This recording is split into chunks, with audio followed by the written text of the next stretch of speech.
All right, welcome to another episode of Wild Things in Wild Places. What an exciting episode in store today. You've been seeing the emails. We've been talking about it. The second annual Mile High and Hunt and Fish Expo that just took place this past 3-day weekend, Friday, Saturday, and Sunday. And actually recording this here at the event. Still got one more day ahead of us, but by the time you're listening to this, the event will be in the rearview mirror, and I'm lucky to be able to be joined by the organizers and the brainchild behind this special event, Mile High Hunt and Fish Expo. You got it. Abe and Phil. Morning, gentlemen. Morning. Good morning. Thanks for having us. Yeah, no, thanks for being here. I know you guys, I know you're carrying a lot. You got a ton on your plate. You're running 100 miles an hour, and you have been for months. An event like this don't happen overnight. But Abe, you said it last night, we're gunning for you. Yeah. This will be the top dog show in the Intermountain West. And man, you got to be thinking you're well on your way. I can tell you, very rarely do you meet somebody in life if you're truly a very tenacious person. I think I would give credit enough to say, and I don't know that I've ever said this about anybody in my life, but I think Phil Mendoza might actually be a little more tenacious than me, which is extremely even hard for me to swallow and believe. This was actually Phil's original brainchild. This was his idea. I was invited into this. He said, you want to partner? We've partnered on other business ventures. He and I are not business partner type of guys. And I think maybe God just put us in each other's paths because I trust him with my life. And so I said, okay, well, let's do this. And Phil had some experience from his other businesses in these expos and stuff. And one day when Phil Mendoza gets an idea that says, why not? Or I can do it, or let's do it. Ask his dad. It's going to happen. Yeah. Yeah. And fasten your seatbelt. Hang on, huh? That's it. And like Abe mentioned, and I appreciate the kind words. I'm not a big emotional guy. No. And Abe and I, just more recently in the last few months to years, our relationship has actually grown because of the business. And that's something that as he said, we're not partner type people. We're both very forward charging with what our ideas are and what your own vision is. And when we sit down, we start bouncing ideas off each other. And sometimes his idea, and I'll throw a little sprinkle in there, complements it, or my idea, and he'll clarify something. And it's okay. So it's a really good balance because Abe's mind and Abe's tenacity, his passion for what our vision is.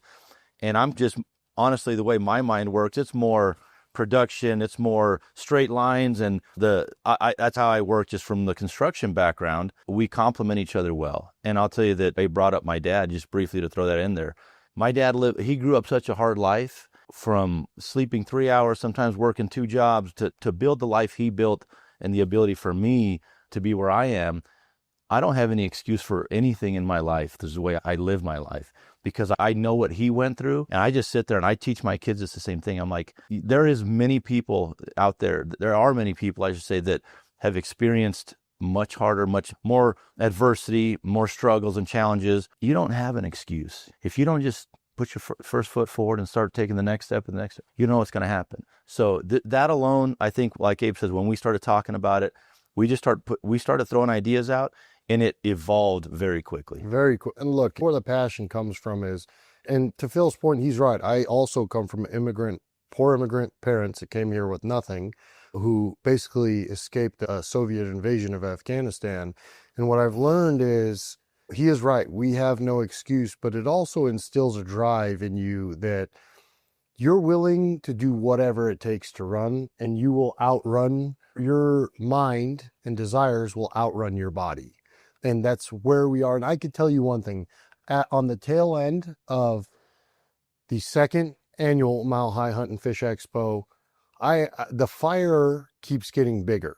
This has beat us to absolute death. Right. It really has. You can see. We have 2 people that started from the ground up and organized a 10, 15,000 person event that's trending towards a 20, 30, 40,000 person event rapidly, number one, and added 2 banquet nights. And Phil and I, everything we try to do it with a touch of class.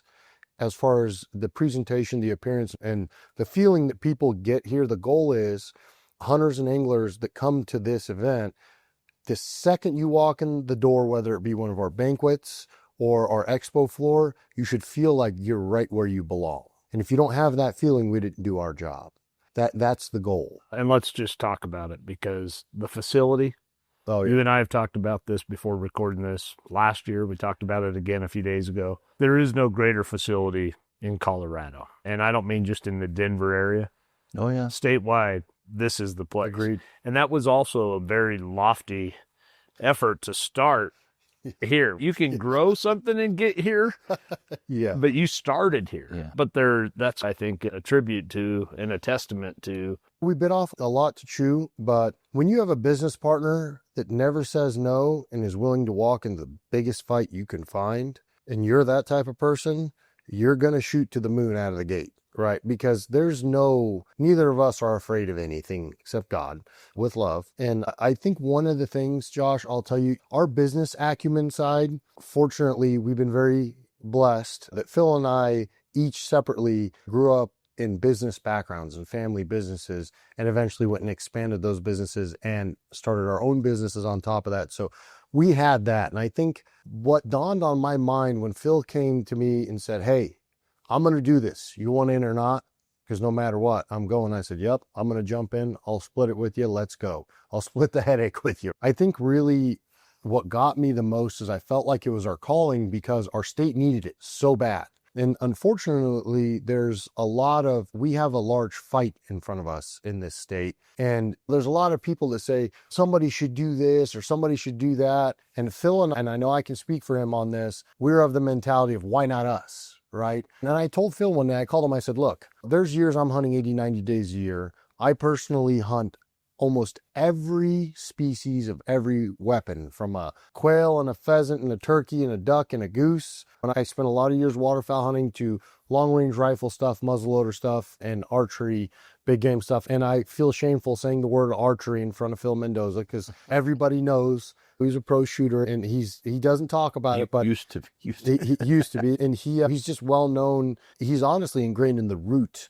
of the archery industry, education, from youth to seniors in the state of Colorado, because he's put programs in place and provided a place for archery to flourish, and archery hunting and archery target shooting to flourish in the state of Colorado. And so between the two of us, and then we both, Phil's fly fished for many years. I've fly fished quite a bit, but I'm not a pro. I've done a lot of tournament fishing, especially in the great state of Wyoming. It's my favorite place. I've fished a tournament circuit there in Wyoming and in Colorado and some in Nebraska, and some ice fishing, hard water fishing for big lakers and stuff. My point is that we do it all, right? And Phil is of the same cloth. He has hunted everything. He hunts waterfowl. I think the only thing, he's a big bow hunter. I can't get him to pick up a rifle again, but I'm working on it. It'll come. And one day, I It promise you, Josh, by the grace of God, I'm going to get him to try a muzzleloader. I love muzzleloaders. And look, his son won one recently, his eldest son. And I know he's going to be on my team as soon as he harvests his first elk with a muzzleloader. Tell me, when you started this idea, the impetus of the Mile High Hunt and Fish Expo, obviously you recognize the need for it for Colorado, really as an opportunity to bring sportsmen and sportswomen together, knowing that community sometimes can get divided. This provides the nucleus for them to come together. But your event is a little different than some of the other events that take place. It really has a conservation focus. Yes. And I think that's really what separates this event in my mind, that this isn't just putting a bunch of outdoor industry folks in the same room, giving the opportunity for the public to be able to visit with these gear guys firsthand, see their latest products, see product development, that innovative industry that's always changing. This is about conservation right out of the gate.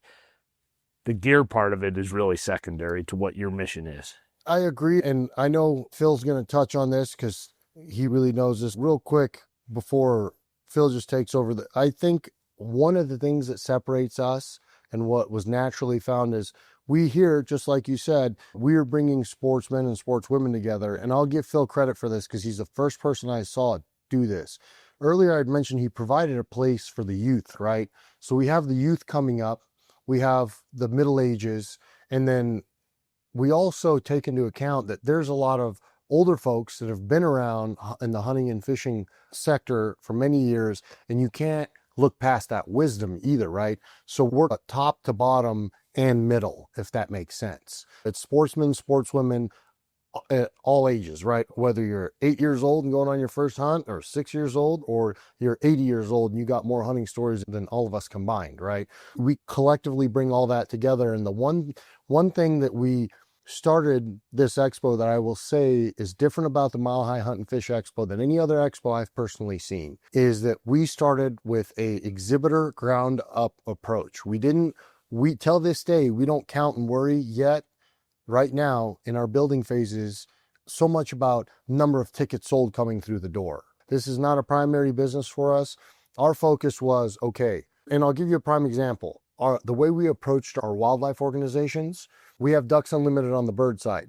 We don't need to bring in a ton of other bird-focused wildlife organizations. We have, because that bird side also helps things like moose and deer and elk and all these other things. So then what do you need? You need hyper big game focus, where the Muley Fanatic Foundation comes in, right? They cover you because everything the Muley Fanatic Foundation doesn't just benefit mule deer, it benefits everything from mule deer to whitetail to moose to elk to sheep, all the way down to quail and chukar, right? It's a huge coverage. And having two monsters on your side like that, the one piece we were missing is a legislative focus where Hal comes in.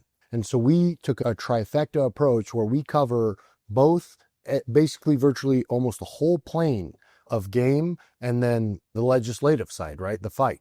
Policy. And then the second approach we took was, instead of worrying about the tickets that come through the door, we became hyper focused on first manufacturers, whether it be big, large established names and boutique brands, who it would be, for example, if you found Sitka gear and brought them in 2007 or 8 or 9, before they were bought by Gore and got really big and all that, and before they went through their life cycle, it would be like being a part of the root of that brand, right? We look for those boutique brands that are on their way up and innovate for our industry. We focus on having these manufacturers, like you said, and these new products, Josh, so that people get to see the newest, freshest stuff.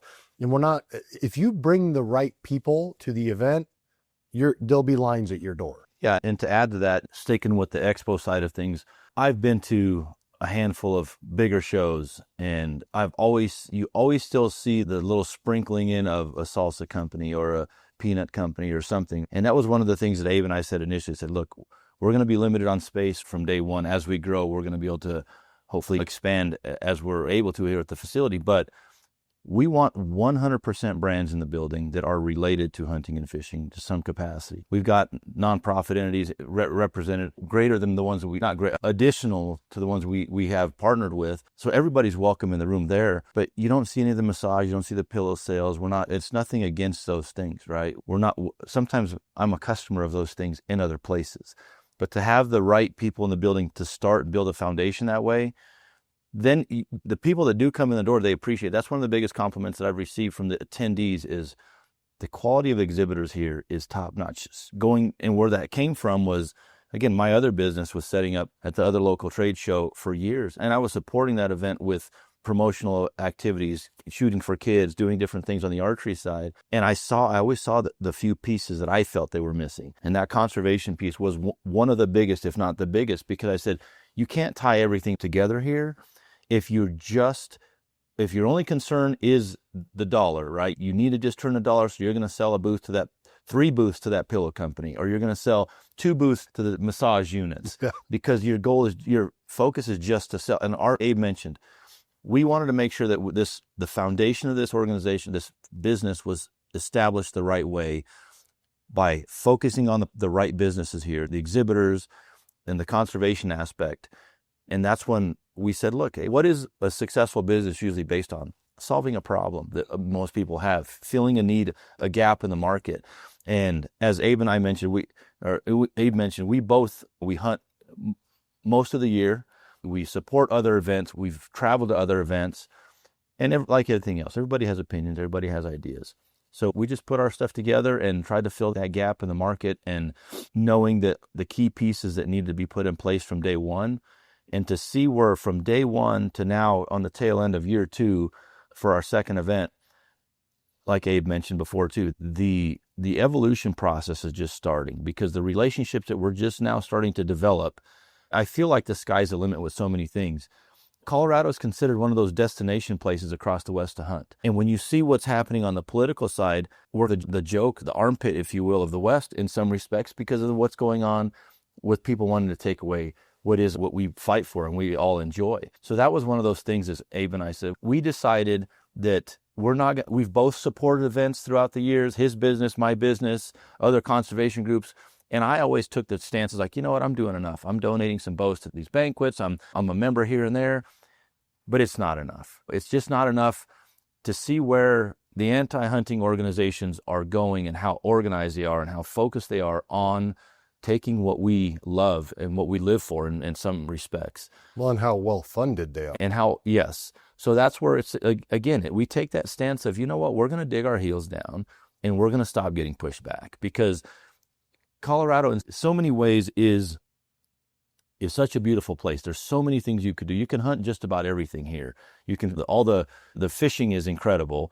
It's a place that needs to be protected, because as soon as more holes get blown in the cloth of what is our culture here, it's not coming back. They're never going to give anything back. I don't feel that way, because it hasn't been it's not the precedent that's been out there. Agreed. So it's our job to take it back. That's it. So we're going to just keep digging our heels in, and we're going to keep hyper-focused on quality and mission. It's just that. It's quality and mission of what our goals are and what we feel that this area needs. And I think it's a really good start. The first 2 years have just proven that. Our second conservation banquet last night, just people continue to amaze me with the support and their willingness to help when you organize and put the right people in the room. Let's talk about that real quick, because that is a difference of this event. As a partner with you on this event from last year, seeing what it has grown to and the changes that have been implemented to year 2, the bottom base to this whole thing is to be able to further conservation. And that isn't just people coming through the door to see vendors. There is within the business model of the Mile High Hunt and Fish Expo that when all the dust is settled and you are able to look at the balance sheet of what this event does, the contributions that are going directly on the ground, that's what really is driving this. I couldn't agree with you more. And to your point, there's 2 potential schools of thought, right? The typical school of thought would be, you guys couldn't have picked a worse time to start this. The Annies are coming after you, and it's just a really hard time to expand such a conservation-minded event that drives so many people and dollars, or that's what you're growing towards at least. And then the other school of thought is our school of thought, that is, why not us, and what better time? If it's gotten that bad, which we all know it has, and it's trending that way, then there's not a better time for us to put up a defense system that will eventually be strong enough to become an offensive system.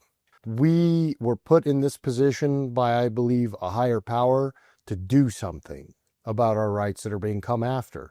And I'll tell you up front, this has never been a big money thing. It's going to be a long time before this does well for any sort of financial aspect. What it comes down to is we needed it, and somebody had to do it.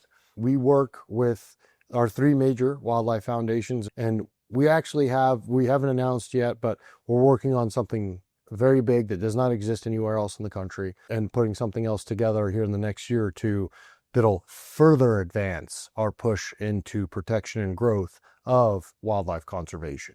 Yeah, and a lot of these ideas and these goals that we have, honestly, the mentorship from organizations like yours and being able to learn from plan, right? The structure that organizations like the Muley Fanatic Foundation have implemented. And I can tell you that there's so many things in this business that we didn't know. And we know we didn't know that, right? That's why we knew that partnering with the right people was very important early on.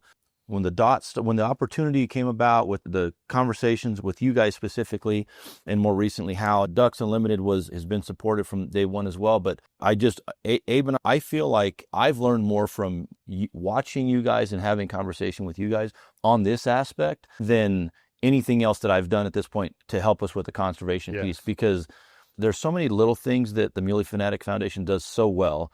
This is a thing with you guys that when we've had anything to deal with our events, and even trying to support your events as we've, started to, and we'd like to do more in the future, it's just, we have a conversation, decisions are made quickly, and things get put And in place. execute. 100%. Yes. And some of that's just how we're wired, right? Yep. All of us share that. Yes. That's where I think Abe and I get along so well with what you guys do, because Yeah. we are of the same mind. We'll get on a phone call sometimes one day and something's in progress that night, or if not the next day. Yeah, but sometimes in a couple hours. And just so that we're clear, because I've never publicly said this, it really is from the bottom of our hearts, our hammer and our sledgehammer driving that wedge.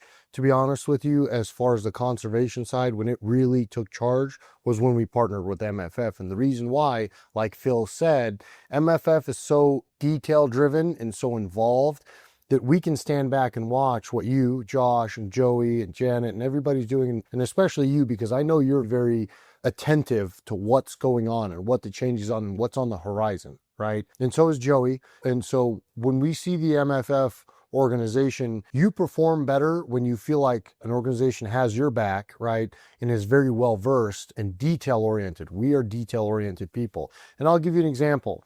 And I'll tell you very bluntly, sometimes I thought to myself, why does the Muley Fanatic Foundation send so many damn emails?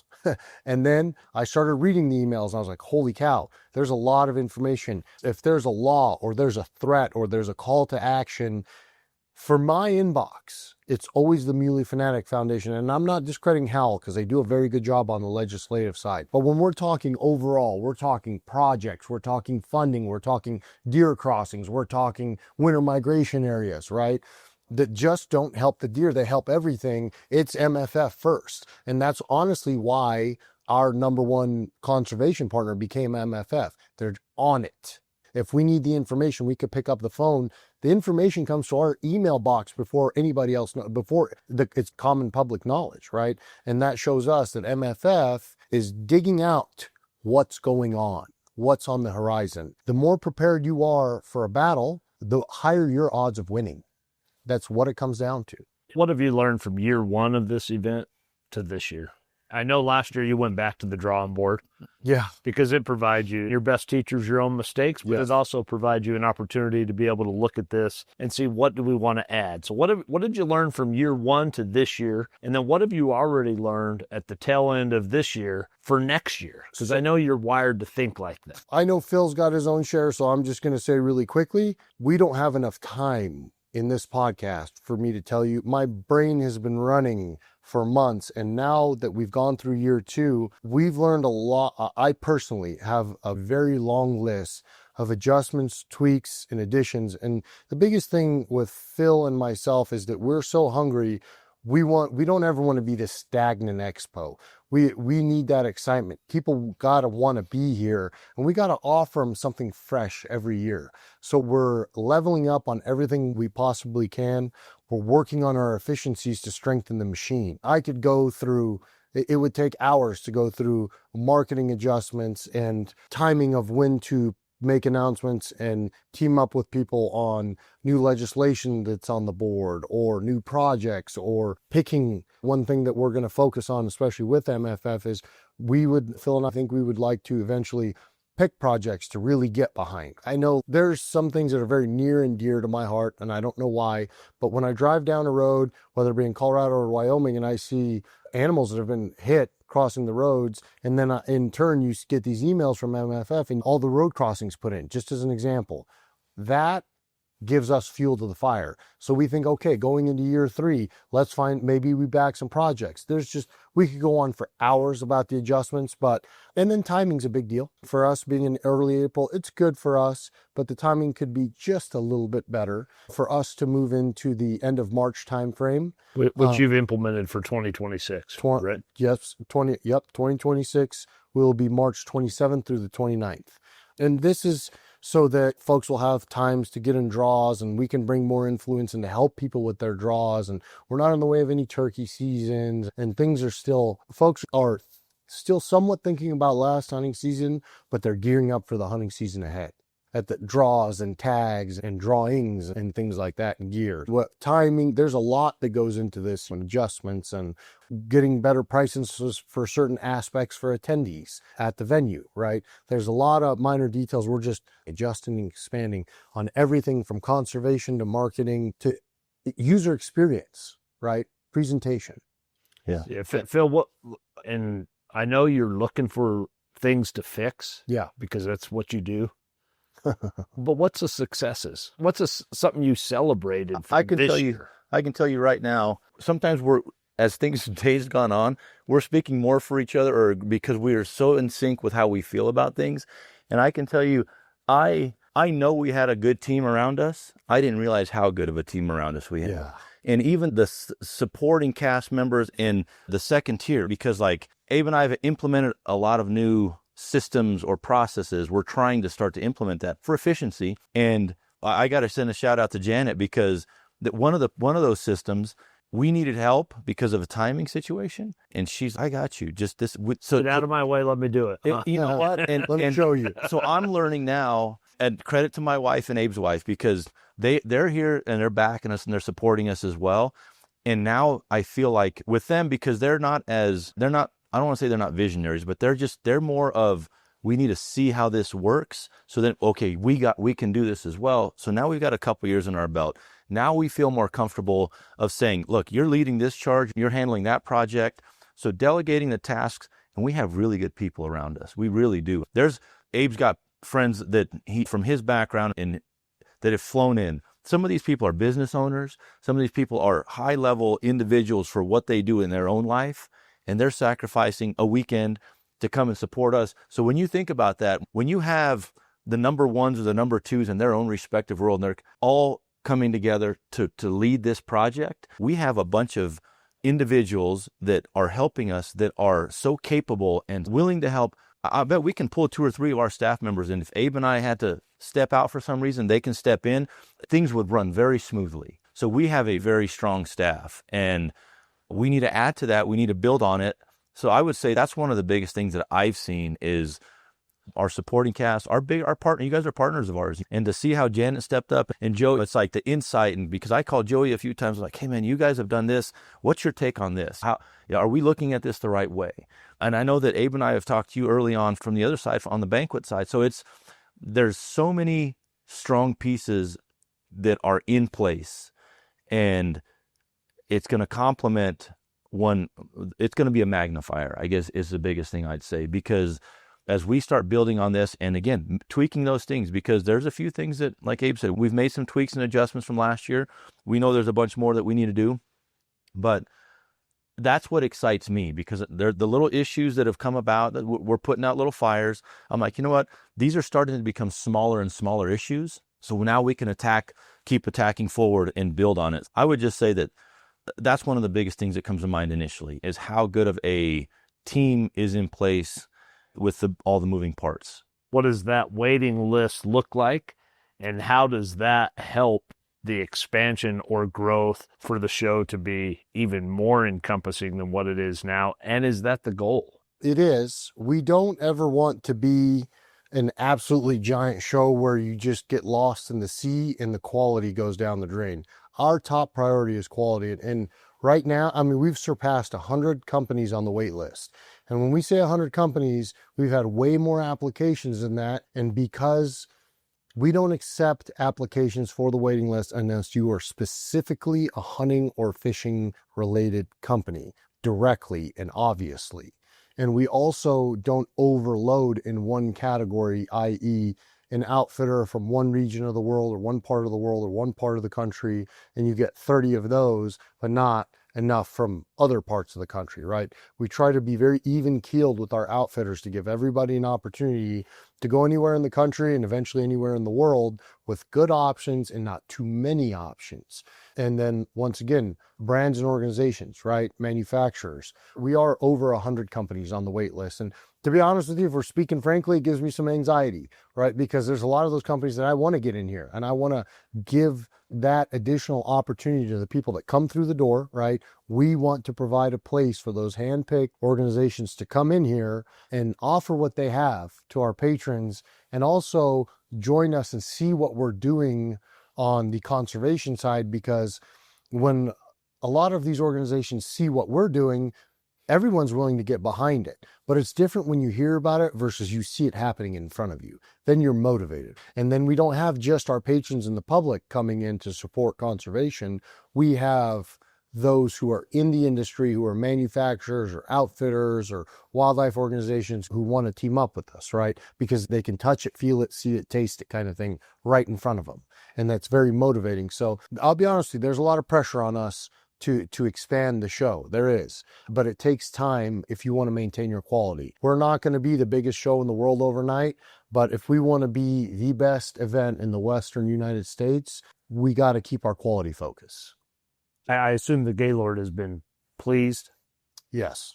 Is the reoccurring schedule, you've put yourself on the map now. Obviously, you have a little bit of change for 2026, moving back into March. They had some availability that accommodates what you were wanting to align with as a better date. But I assume this facility has got to also be beaking with a sense of pride that they're hosting the Mile High Hunt and Fish Expo. Yes, but the one thing is the Gaylord has a very high standard in expectation, which we love, right? Because we hold ourselves to a very high expectation and standard in what we provide. It is still a tough road to navigate. You're dealing with a big conglomerate with like I said, with high expectations. So we have a very good working relationship with them. They've expressed several times now that this is a very good event for them. Yes. They're more structured for corporate events.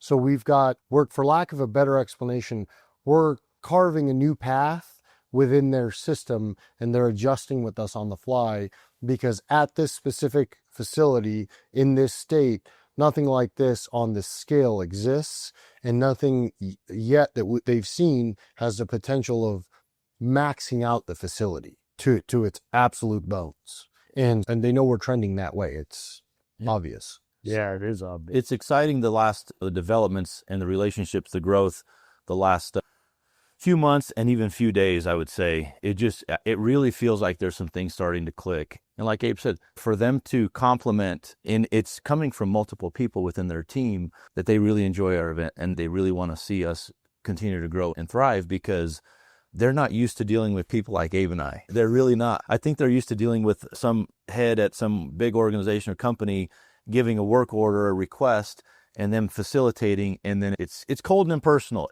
Impersonable. Abe and I, we've treated the people, the staff here, like they're our friends, because they're starting to really be that. They're part of the team, right? Yeah, they really are. They really are. And they know that now, because we've said it multiple times. We've communicated. We've built the process now 2 years in a row. And I can genuinely say, I feel like they're genuinely looking out for our best interest and wanting to help put us in the right place to succeed. So it's exciting. It is very exciting.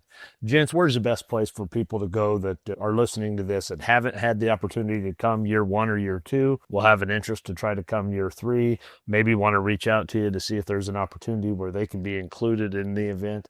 Really, we are very attentive to 3 places. Our website, milehighhuntexpo.com, and we are very easy to reach on Instagram and Facebook as well. So whatever's most convenient for anybody that's interested, if you have a question, we'll get to you. Reach out. You're welcome to submit a contact us form directly through our website, or send us a message on social media. Include your phone number, your email. Let us know what you'd like to know, and we'll reach out to you and we'll get you. And Phil and I still take a very personal approach to everybody that wants to be involved in this. And the folks that we're bringing on board for year 3, we still won't lose our personal touch. If it is the need to get a hold of Phil and I, that need will be met, and it will be met with diligence. So we stay very involved. We're not some hard to reach person sitting up on some big fancy throne. We are available for everybody who has a question, wants to be involved, has an idea. We're open to criticism. You're not going to hurt our feelings. We are here to get better. If you did come to the show and you did see something that could be done better, say it. We'll listen. We're here collectively to make this better for everyone. And we gladly accept ideas and criticisms and adjustments and offers. And we are of the school of thought that you grow by an idea. So reach out to us. Yeah, and if you want to be involved, you want to be a volunteer, you want to pull a shift 1 or 2 days, all 3 days, those opportunities, you're never going to turn someone away. No. I've seen it. I've heard how you interact with folks. Yeah, if you're looking for something to do next March, 27th, 28th, 29th. Yes. March 2026. Incredible facility. Yes. Take your family, include your kids, come here, be a part of this. This show is on the map. I know you talked last year about we're going to get on the map. You're on the map. And it's impressive. It's a novel idea, and I know nobody will be able to ever understand the work that's gone into this and continues to go into this. Yeah, But the we know passion, you know. I know the passion that is spurring this it's because you're driven. It's in your DNA, and it's paying off. It's showing, and it's coming to fruition. So more than anything, congratulations. Yeah. Thank you. And thank you for being a vital part of our growth. Yes, I agree. The MFF, I will be the first. I know I can speak for Phil when I say this. We wouldn't be here without MFF. You fight a lot harder when you know who's got your back. Appreciate that. We're in the arena together, right? We are. Shoulder Because to shoulder. of the things that we care about. Yep. This is our time on the timeline of history to stand up and do what we care about. Agreed. Protect it. Phil, Thank you. Abe, thank you. Thank you very much. We appreciate you. Another episode of Wild Things and Wild Places. Check them out. And that wraps up another episode of Wild Things and Wild Places. But remember, the journey doesn't end here. Make sure you never miss out by subscribing. Whether you're listening to us on your favorite podcast platform, streaming us on our website, or following us on social media, subscribing is the best way to stay connected. Thank you for joining us, and stay tuned for more wild episodes. Everybody knows I'm a muley fanatic.